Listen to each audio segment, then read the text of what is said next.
Gustavo, buenos días. Un saludo al doctor Hernando, a Espinosa y a toda la mesa. Muy amable por su invitación. ¿Será que van a morigerar la extradición? ¿Será que se va a dar como garantía para alguna gente en el sentido de, con las facultades que tiene el presidente, más allá de lo que diga la ley o no, acordar que algunos de estos delincuentes no sean extraditados y cumplan su pena en Colombia? Mire, Gustavo, la redacción de estos 54 artículos ha sido conversada con una gran cantidad de expertos. El doctor Jessy Reyes, por ejemplo, el doctor Pava, estuvieron acá en esta redacción. También hemos tenido varios diálogos con la Embajada norteamericana y los señores ministros de Justicia y del Interior con el propio gobierno norteamericano. La palabra extradición no se incluyó, no hay ningún cambio al tratado de extradición, no se menciona la garantía de no extradición.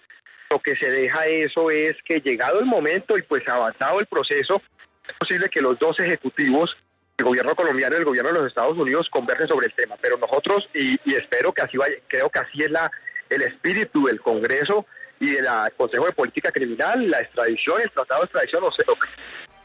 Mire, senador, otra inquietud que comentábamos muy temprano y nos gustaría conocer su opinión es la de los dineros y recursos. Todavía estamos hablando de los traperos de las FARC.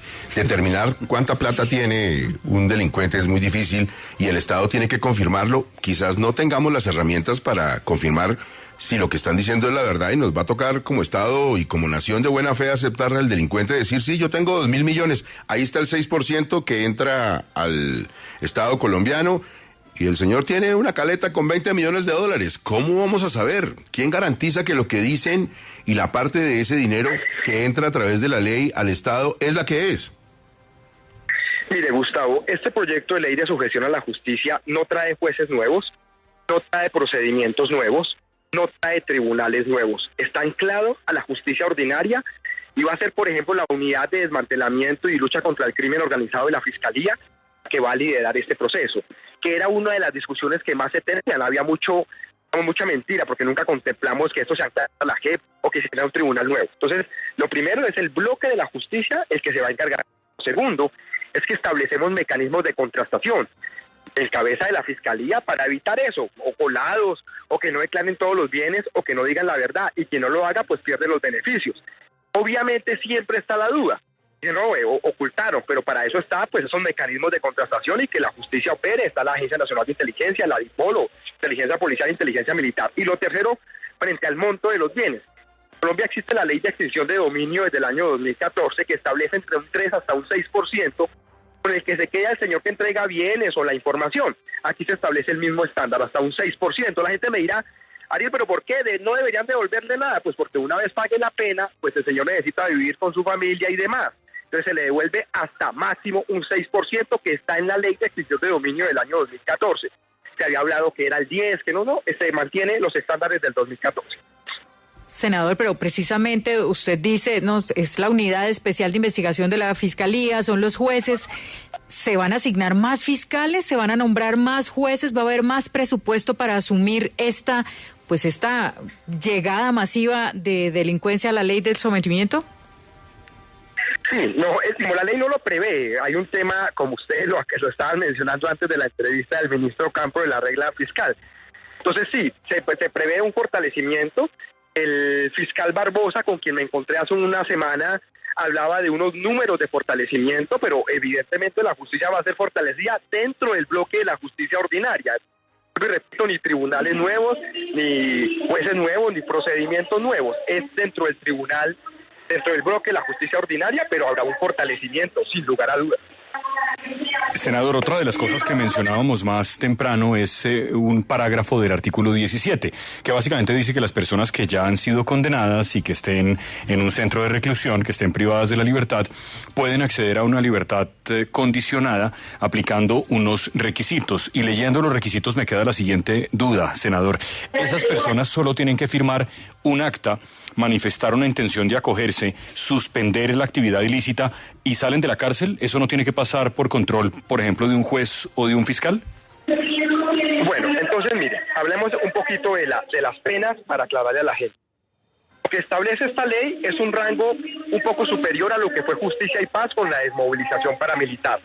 Entre 6 y 8 años de cárcel, que lo dicta un juez, él dictará esa persona dictará si son 6, 8, 7, lo que sea, pero mínimo 6, máximo 8, más 4 años supervisados de justicia restaurativa, de una pena de justicia restaurativa para un total de entre 10 y 12 años. Segundo, ¿qué pasa con las personas que ya cumplieron los 10, 12 años en cárcel? Entonces, aquí lo que se dice es, esa persona cumple 2 requisitos. Primero, pues cumplir los 8, los 10 años o 12 años de cárcel.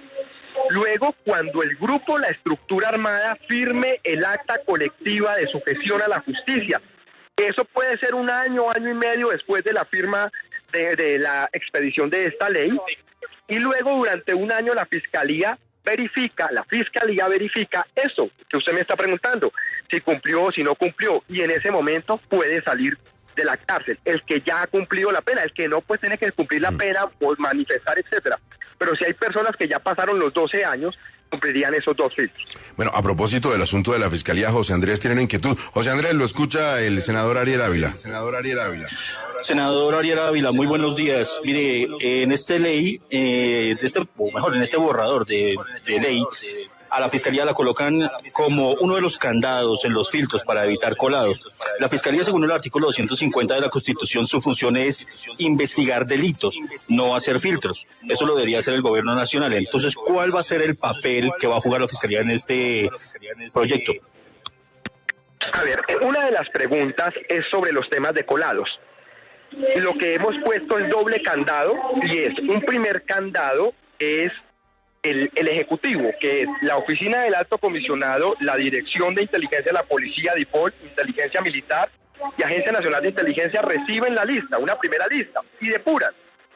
Luego, como la Fiscalía está en este proceso, se le pasa esa lista y la Fiscalía puede depurar, pero no, digamos, ya en ese segundo filtro, el Alto Comisionado, la Oficina, no interviene o no pide o no recusa ni nada por el estilo. Es la Fiscalía, dentro de la información que tenga en esta unidad de desmantelamiento del crimen organizado, la que define. Son 2 filtros para evitar los temas de colados.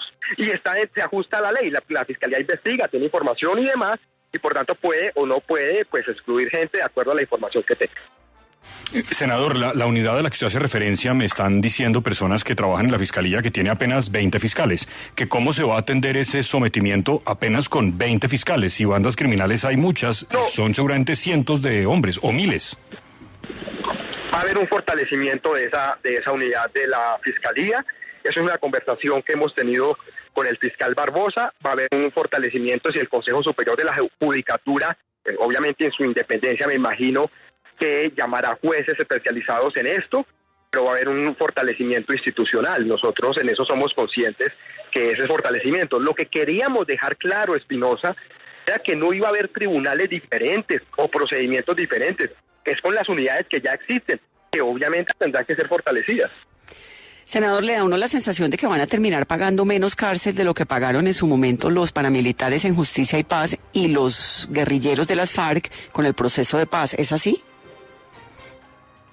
No, se mantienen los estándares de Justicia y Paz. Justicia y Paz fueron 8 años y esto está entre 10 y 12 años, contando los 4 años de justicia restaurativa, o entre 6 y 8 años de cárcel efectiva, sin subrogado, sin beneficios administrativos y sin redenciones. En la vida real todo eso es beneficios. Por eso pueden pagar 6 años. Aquí nadie que haya firmado un proceso de paz ha pagado 6 años de cárcel.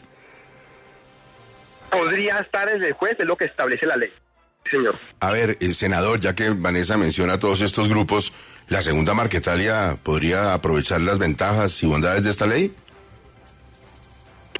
Ese es uno de los temas que más nos han preguntado. Mire, en este momento hay 2 tipos de procesos de paz y procesos de sujeción a la justicia.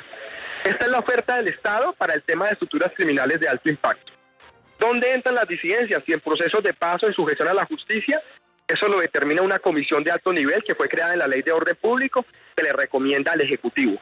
Pero digamos, las leyes no son para un grupo de personas en particular, son generales. Eso no lo definimos nosotros, eso quedó anclado a esa comisión de alto nivel. Lo que es claro para mí es que nosotros con las FARC ya negociamos y no se puede volver a negociar, porque entonces ¿con quién fue que negociamos? Eso ya se negoció. Senador, ¿cómo va a operar la suspensión de órdenes de captura? En este caso lo que se establece es un mecanismo muy de la justicia ordinaria que puede estar en cabeza de la Fiscalía y de los jueces. No va a estar en cabeza del Ejecutivo. no va a estar en cabeza del Ejecutivo. Bueno, otra cosa que me parece muy interesante en todo lo que podría pasar es que ¿cómo vamos a garantizar que no sigan en armas? Es que la gente está viendo que siguen armados en todas las regiones, que está un poco adormilada la fuerza pública, entran a hacer fila para estos beneficios y en qué momento dejan las armas o cómo las entregan, ¿qué pasa ahí? Eso va a ser parte de los procesos de acercamiento. Y yo en esto le quiero decir una cosa, Gustavo, y esto lo he sido crítico, a nosotros nos hace falta endurecer y tener una política de seguridad mucho más clara. Esto es como la zanahoria y el garrote. La zanahoria es la ley de orden público prorrogada el año pasado y esta ley de sujeción a la justicia. El garrote es la política de seguridad y que el Estado no rehúsa a la utilización legítima de la fuerza. Ahí nosotros tenemos un problema, nosotros estamos viendo que en varios territorios esto tiene dificultades, entonces yo esperaría que esa política de seguridad se dé y que esto no es contradictorio con la paz total, una política de seguridad dura. Senador Ariel Ávila, precisamente Roy Barreras acaba de trinar sobre esas preocupaciones que manifestaba Gustavo. Dice, voy a proponer en el primer debate el criterio de elegibilidad jurídica que consiste en que una vez aprobado el proyecto, los narcos deben inmediatamente dejar de matar y extorsionar para poder acogerse a los beneficios. ¿Cómo se verifica eso? El aparato estatal colombiano es el que lo tiene que verificar y los mecanismos de verificación que se establezcan nacionales o internacionales, los diferentes procesos. Lo que tendría que verificar una vez estén claros los protocolos. Ahora, este proceso que propone el senador Roy, presidente del Congreso, es un proceso que nosotros estudiamos, pero que no puede estar condicionado en la ley, vuelvo y repito, porque hace parte del proceso de acercamiento. Esta ley es un tema sociojurídico, jurídico por el sentido de las penas y lo social en la reincorporación, pero todos esos mecanismos, si va a haber o no concentración, desde cuándo, identificación, hacen parte de los procesos de acercamiento. Mire, senador, yo le voy a poner un ejemplo que comentábamos más temprano. Va a escoger un nombre al azar. Martín Llanos. El señor está detenido y la policía en su momento desarticuló toda su organización. Él resulta ahora que se acerca a estos beneficios y dice, mire, no, es que yo tengo todavía 500 personas operando o 400, se contacta con delincuentes comunes y corrientes, los organiza, imprimen unos folletos, hacen un paro en algún municipio, se graban con videos y son 1.500, 800, 900 que entran y que no existían porque no era la organización. Él crea la organización para aprovechar los beneficios. ¿Puede pasar? Creo que perdimos al senador.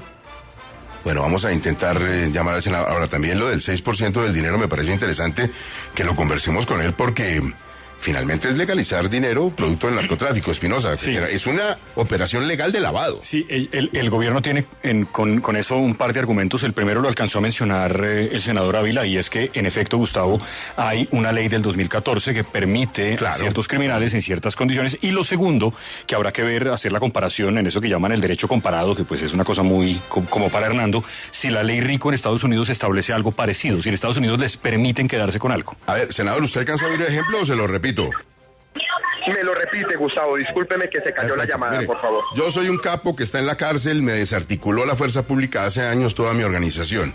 Me quiero acoger a estos beneficios. Paso una lista donde dice, no, es que yo desde la cárcel sigo operando con la gente. Armo una estructura, 100 personas, vendo cupos con delincuentes comunes para que gocen de ese asunto. Imprimo unos papeles, me voy a un pueblo, hago videos con la gente caminando armada y digo, no, es que mire, yo tengo la organización y somos 100. ¿Cómo hacemos ahí, senador? Esos riesgos tienen, Gustavo, esos riesgos existen. Primero que usted tiene toda la razón y existen y han pasado.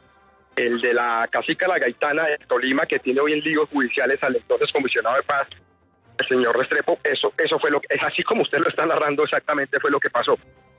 Lo que nosotros hemos hecho es poner lo que hemos denominado una serie de candados y mecanismos de contrastación.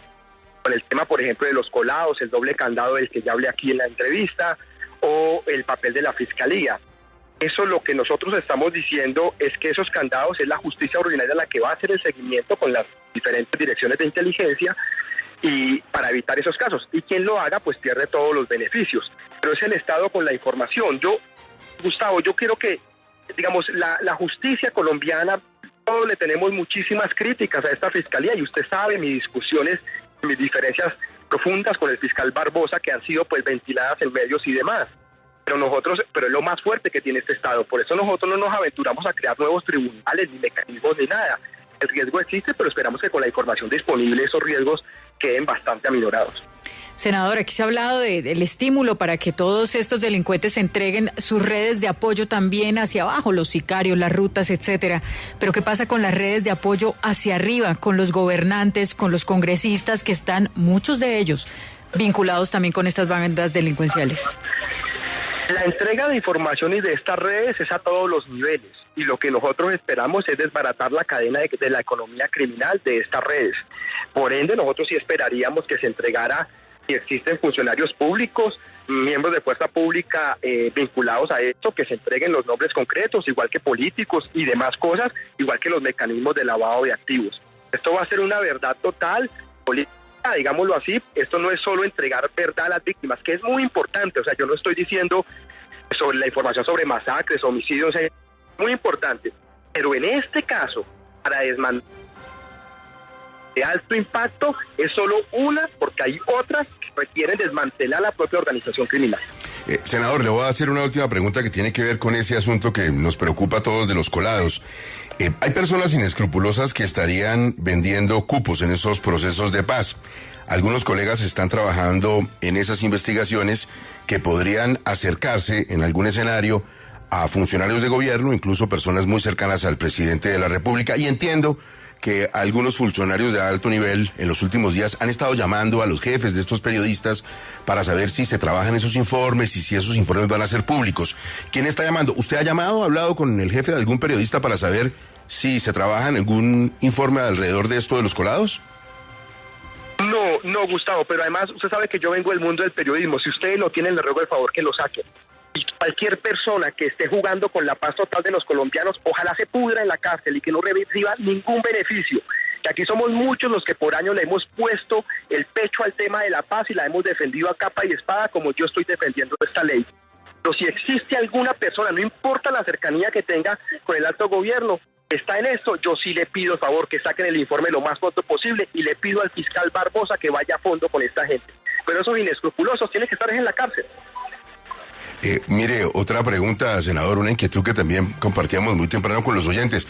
Entiendo que usted ya no está en una entidad de investigación, que es un senador, pero como muy tímido usted para la mención de las masacres aquí en Colombia y el conteo de los muertos. ¿Antes era más activo o no?